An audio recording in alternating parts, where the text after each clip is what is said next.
یہ جو دن چل رہے ہیں وہ ہمارے ہاں ہمارے حکمران کہتے ہیں مزید سخت فیصلے کرنے پڑیں گے۔ وہ میں نے کہا تمہارے لیے تو آسان ہے، اس لیے کہ تم تو جس دفتر میں بیٹھ کے فیصلہ کرتے ہو اس کی تو بتی کوئی نہیں جاتی،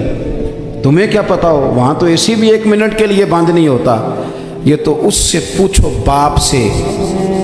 کہ جو عید سے پہلے اپنی بیوی سے مشورہ کر رہا ہے کہ عید آ گئی ہے، اگر بیٹی کے گھر کپڑے نہ بھیجے تو اس کی ساس باتیں کرے گی۔ یہ چھوٹی عید گزری تھی نا، تو ہمارے ہاں کچھ لوگ سمجھتے ہیں کہ سخاوت صرف رمضان میں ہی کرنی ہے، اور رمضان میں ثواب زیادہ ہے،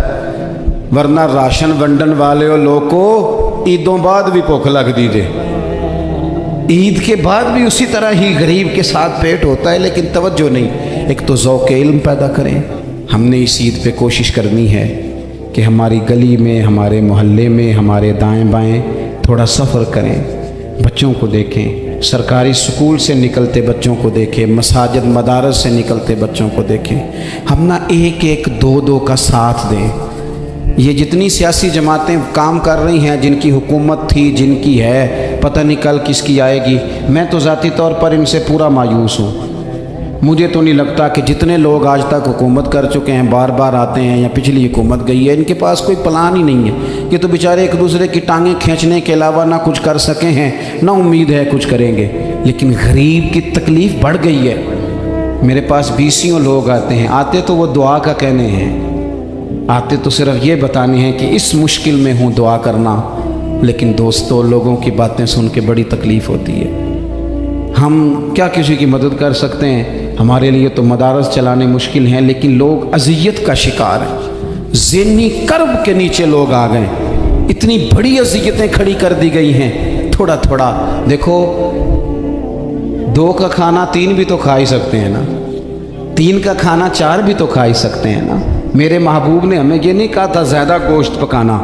بلکہ رسول پاک نے تو رنگ ہی بڑا سادہ دیا ہے۔ کریم نے فرمایا عائشہ شوربہ ذرا زیادہ کر لو، پڑوسیوں کو بھی سالن دے دیں گے، تھوڑا شوربہ زیادہ کر لو، اسی کو بڑھا لو، تھوڑا شوربہ بڑھا لیں، تھوڑا تھوڑا ایک دوسرے کی مدد کریں، دست شفقت رکھیں۔ گلیوں میں سنسان لوگ، اب تو لوگ ایک دوسرے سے دکھ بھی نہیں کہتے، وہ کہتے ہیں دینا کسی نے ہے کچھ نہیں، اور تماشا الگ سے بن جائے گا۔ دوستو ہم نے خود ایک دوسرے کا ہاتھ بٹانا ہے۔ جو لوگ صاحب ثروت ہیں، دیکھو ایک ہی باپ کی اولاد ہوتی ہے، ایک کو اللہ بڑا نواز دیتا ہے، 2-3 کمزور رہ جاتے ہیں، اس کو چاہیے وہ دوسروں پہ دست شفقت رکھے۔ ایک گلی میں سارے لوگ ایک ہی قبیلے کے، ایک ہی علاقے کے، ایک آگے نکل گیا ہے، اسے چاہیے وہ دوسروں کا خیال کرے۔ عزیز بھائیوں، ہم نے اس کمر توڑ مہنگائی کے دور میں، تقریر تو میں کر رہا ہوں، یہ کسی اور نے کیسے شروع کر دی؟ اس وقت میرا ٹائم ہے جی تقریر کا، اور کوئی نہیں کرے گا، خاموشی سے بیٹھے، اللہ آپ کو جزائے خیر دے۔ آپ لوگ اگر بیٹھ جائیں گے تو اچھا رہے گا، پچھلوں کو بھی آسانی ہو جائے گی۔ پیچھے آپ کے لوگ تکلیف میں ہیں، نہیں پیچھے دیکھنے کو نہیں کہا، بیٹھنے کو کہا، اگر آسانی سے بیٹھ سکیں اللہ آپ کو جزائے خیر عطا فرمائے۔ کسی اور جگہ پہ اہتمام ہو جاتا زیادہ اچھا تھا، کچھ تھوڑی سی دشواری احباب کو ہوئی، لیکن کئی دفعہ دور سے بندہ چل کے آئے تو اسے نماز کا زیادہ ثواب ہوتا ہے۔ تو آپ تھوڑا سا، ہمارا گفتگو کا وقت ہے، لمبا نہیں، آپ اگر اطمینان سے بیٹھ جائیں گے تو 2-4 باتیں اپنی بساط کے مطابق عرض کرنے کی کوشش کروں گا، اللہ توفیق عطا فرمائے۔ سب سے پہلی بات تو یہ ہے کہ یہ دستار فضیلت ہے طلباء کا۔ علم کا لغوی معنی جاننے کے ہوتے ہیں۔ علم حاصل کیا جاتا ہے کسی چیز کی معرفت کو حاصل کرنے کے لیے۔ جب ہم کوئی علم حاصل کرتے ہیں تو ہم یہ چاہتے ہیں کہ ہمیں اس چیز کے نفع اور نقصان کا پتہ چل جائے، اور جب ہم دینی علم حاصل کرتے ہیں تو اس کا مقصد یہ ہوتا ہے کہ ہمیں رذائل اور خسائل ان دونوں کی خبر ہو جائے، خیر کیا ہے شر کیا ہے اس میں تمیز کا ملکہ ہمیں نصیب ہو جائے، اچھائی اور برائی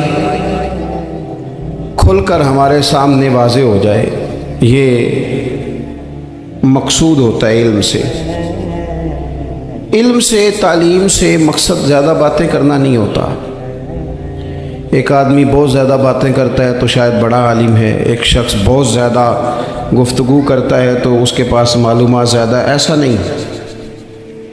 بلکہ حضرت عبداللہ ابن مسعود رضی اللہ تعالیٰ عنہ سے جب کسی نے پوچھا تھا کہ بڑا عالم کون ہوتا ہے،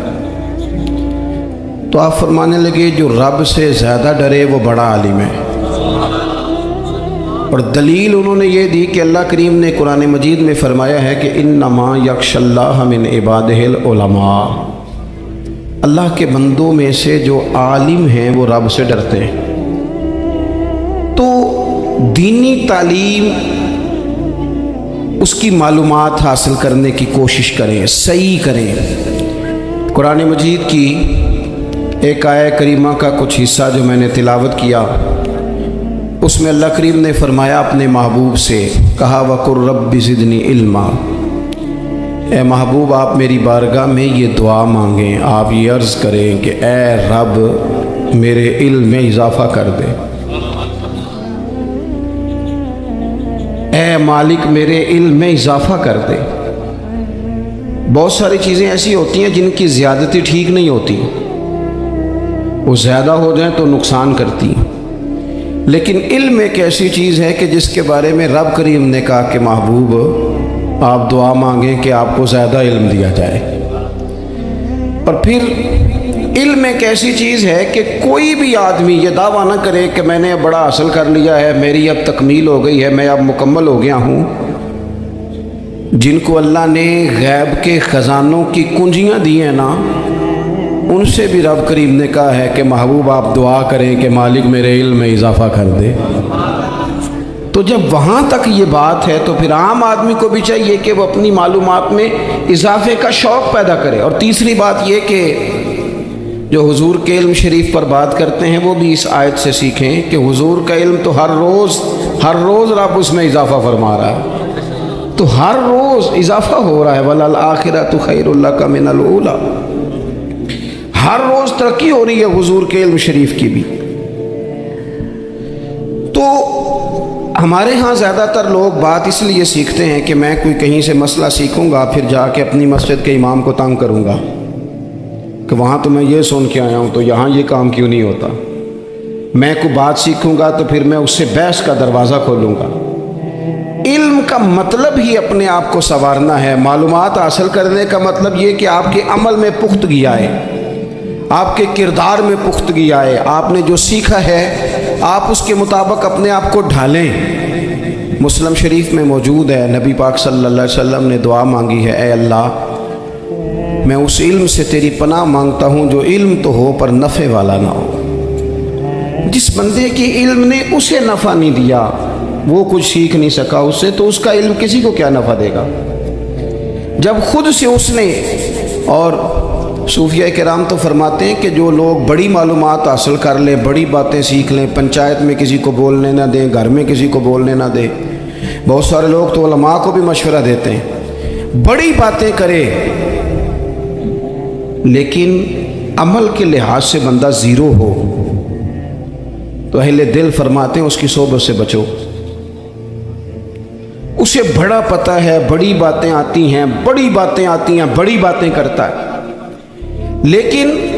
گفتگو کی حد تک تو بہت بڑا ہے، عمل کے معاملے میں صفر ہے۔ بہت سارے لوگ مسجد کے حجرے میں میٹنگ ہو رہی ہوتی ہے اور وہ لمبی دلیلیں اور مشورے دے رہے ہوتے ہیں، نماز کا ٹائم آ جائے تو اٹھ کے چلے جاتے ہیں، کہتے ہیں میں اپنے محلے دی مسیتیں پڑھنی ہیں، کئیوں کو کام یاد آ جاتا ہے۔ فرمایا کہ شخص کے پاس معلومات بڑی ہوں لیکن عمل کے معاملے میں بندہ زیرو ہو تو اسے بچنا کیوں؟ اس لیے کہ اگر پڑھا لکھا آدمی بے عمل ہونا تو وہ اپنی بے عملی پر بھی دلیلیں پیش کرتا ہے، وہ کہتا ہے میں یہ کام نہیں کرتا تو یہ میرے پاس دلیل ہے، وہ تو بے عملی کو بھی مزین کر دے گا معاذ اللہ۔ تو دینی تعلیم ایک تو حاصل اس لیے کریں کہ ہم نے اپنے آپ کو سنوارنا ہے، اور دوسرا علم کا شوق طبیعت میں ہو۔ دیکھیں نا،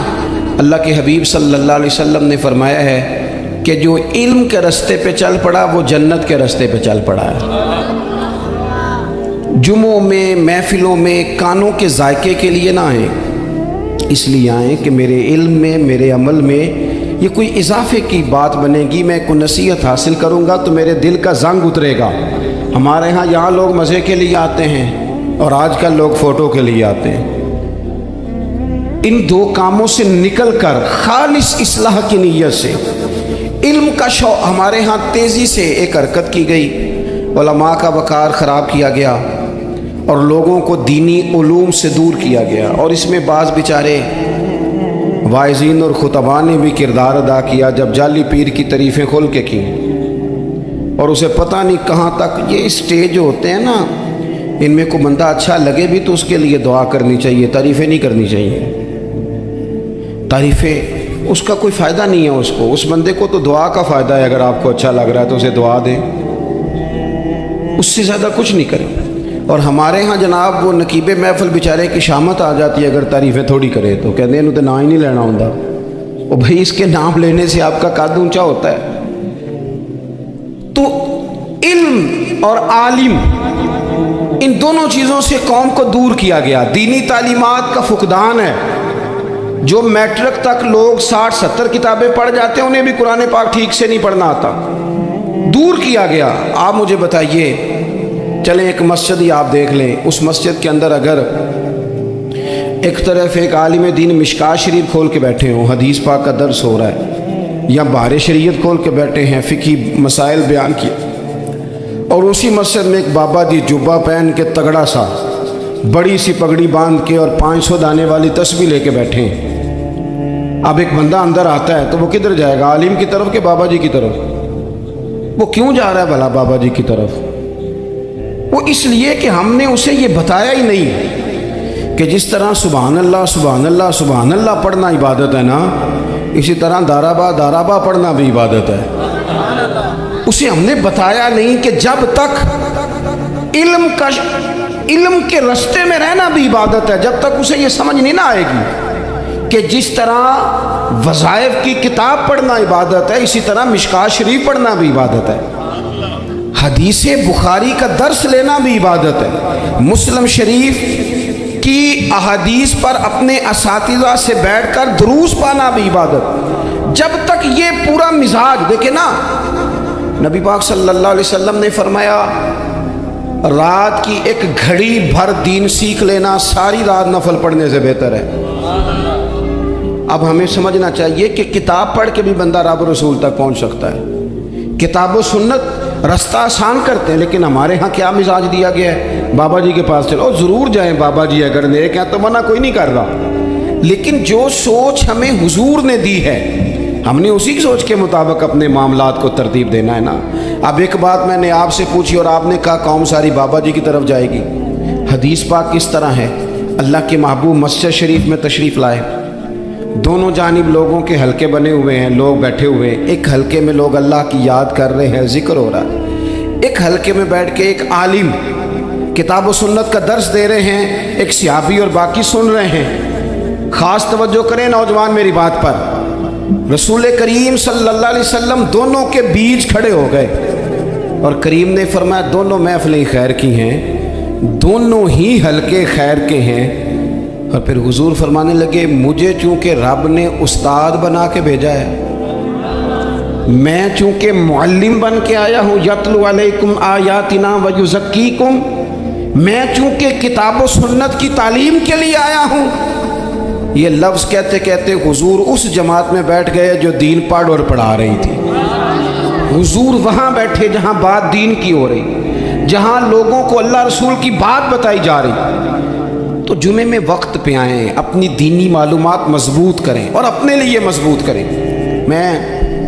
آپ کو بڑے درد سے یہ بات عرض کرتا ہوں، اگر دن میں 100 لوگ مسئلہ پوچھتے ہیں نا شریعت کا، تو ان میں 95 لوگ وہ ہوتے ہیں جو طلاق کا مسئلہ پوچھتے ہیں۔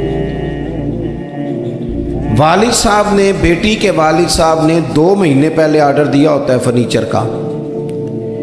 بیٹے کی شادی ہو تو مہینہ پہلے شیروانی والے کو بھی کہنا پڑتا ہے، گاڑیاں بک کرانی پڑتی ہیں، میرج ہال بک، یہ سارے لوازمات ہم کرتے ہیں، سارا کچھ کیا،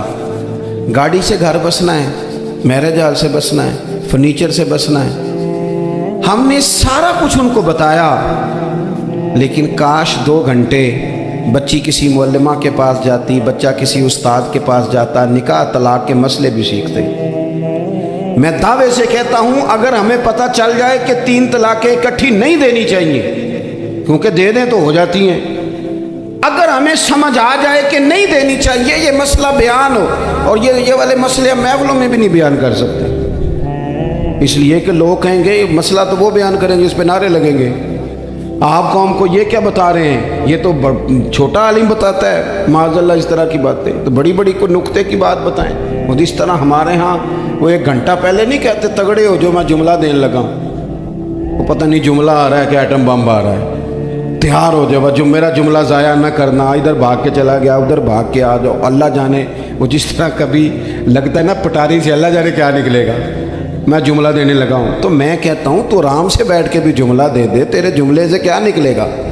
اور تو جملہ نہ دے ہمیں کوئی آیت دے، تو جملہ چھوڑ ہمیں کوئی حدیث پاک سنا، یعنی ہر نقیب ہر خطیب ہر نعت خواہ اٹھ کے کہتا ہے سارا قرآن ہی حضور کی تعریف ہے۔ او بھئی اگر سارا قرآن حضور کی تعریف ہے تو چند آیتیں پڑھ دے پھر تو بھی، تو نے پڑھی تو ایک بھی نہیں اور تو کہتا جا رہا ہے سارا قرآن ہی حضور کی تعریف ہے۔ یہ والی تعریف بھی تو سنانا قوم کو، جو یہ بچے ان کے استاد انہیں سکھا رہے ہیں اور یہ سیکھ رہے ہیں، اس طرف بھی تو سفر کریں۔ تو میرے عزیز اگر لوگوں کو مسائل کا پتہ چلے تو سینکڑوں گھر بچ جائیں تباہ ہونے سے، بڑے بڑے گھر بچ جائیں، لیکن مسائل نہیں آتے۔ میرے پاس مسئلہ پوچھنے کے لیے کچھ لوگ آ گئے تو 4-5 سال کا بچہ بھی تھا جس کے والد نے غصے میں اپنی بیوی کو 3 طلاقیں دی تھی، تو چھوٹا سا بچہ، کپڑے بھی پھٹے پرانے، اور حالت بتا رہی تھی کہ غریبی ہے۔ تو جب میں نے مسئلہ بتایا کہ 3 طلاقیں ہو گئی ہیں تو واپس جانے لگے، تو بچہ مجھ سے کہتا ہے دیہاتی آدمی تو کہنے لگا مولوی صاحب میری اماں تے نانی کہنی اسن پوچھ کے آئی آپ کہ ہن اسی علیحدہ علیحدہ ہی رہنا ہے۔ تو اس بچے کی نونہال کی وہ کیفیت دیکھی تو میں رو پڑا۔ میں نے کہا یار یہ بچہ بیچارہ ماں باپ کے ہوتے ہوئے یہ یتیموں جیسی زندگی گزارے گا کیونکہ باپ نے طلاق دے دی، کس طرح؟ مسائل نہیں بتائے لوگوں کو، تعلیم سے آگاہی نہیں کیا، اور اس میں بہت بڑا ظلم ہے ان لوگوں کا بھی جو جنازے پہ کھڑے ہو کے تو کہہ دیتے ہیں، میری طرح کے لوگ اچھے علماء کی بات نہیں کرتا، وہ کہہ دیتے ہیں دیکھو جن لوگوں کو جنازہ نہیں آتا، بھئی آپ نے کس دن عشاء کے بعد کلاس لگائی تھی جنازہ سکھانے کی؟ یہ تو آپ نے کہہ دیا لوگوں کو قرآن جی ٹھیک نہیں آتا،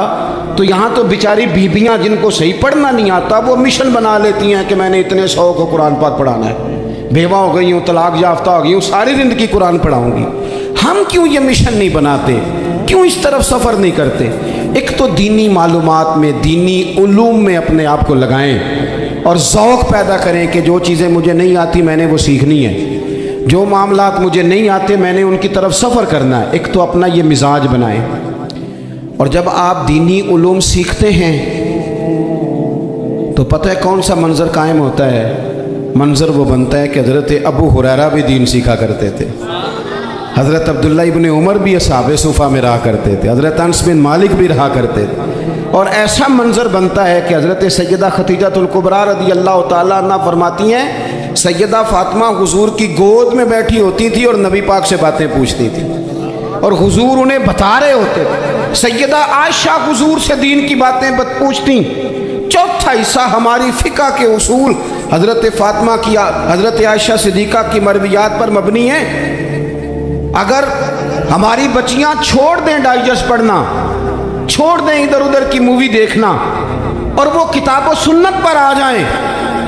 تو بہت سارے مسائل ایسے ہیں جو الجھنے سے پہلے ہی سلجھے ہوئے ہوں۔ دینی تعلیم کا مزاج اور ذوق۔ اور دوسری آیت کریمہ میں نے تلاوت کی، اللہ کریم نے قرآن مجید میں فرمایا یا ایھا الذین آمنوا قوا انفسکم واہلیکم نارا، اے ایمان والو خود بھی دوزخ کی آگ سے بچو اور اپنے گھر والوں کو بھی بچاؤ۔ او والد، وہ ماں جو بچوں کو بھوک سے بچانے کے لیے محنت کرتی ہے،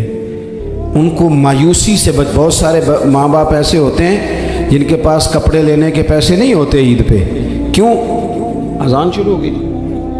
اذان سنیں جی بھائی۔ جس طرح ہم اپنے بچوں کو دیکھیں، بہت سارے ماں باپ کے پاس گنجائش نہیں ہوتی، لیکن اس نیت سے کہ بچوں کے دل ٹوٹ جائیں گے، عید پہ کیسے گزارا کریں گے، مشکل سے بھی کپڑے خرید کے دیتے۔ اس طرح ہم اپنے بچوں کو بھوک سے، پیاس سے، مایوسی سے بچاتے ہیں، اس طرح ہمارے رب نے ہمارے ذمے لگایا کہ تم اپنے بچوں کو کوشش کرو دوزخ کی آگ سے بچانے کی۔